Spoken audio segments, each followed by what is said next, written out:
Alam mo kung sino pinakamaingay manira ng pangalan mo? Yung mga tao na takot na magsalita ka ng totoo. Kasi pag lumabas ang katotohanan, tapos ang pelikula nila. Kaya inuunahan ka na. Ginagawa ka ng masama, sinisiraan ka. Para pag ikaw na ang nagsalita, mukha ka ng sinungaling. Classic move yan. Yung may tinatago, siya yung unang sumisigaw. Yung may kasalanan, siya yung biglang biktima. At yung guilty, sila yung sobrang defensive. Pero tandaan mo to, hindi ka nila sinisiraan dahil masama ka.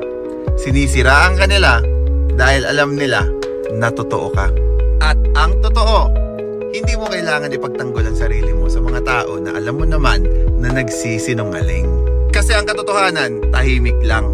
Pero pag dumating yan, isa-isa silang babagsak. So let them talk. Takot lang sila na pag nagsalita ka, wala na silang kwento. Diba? Peace out.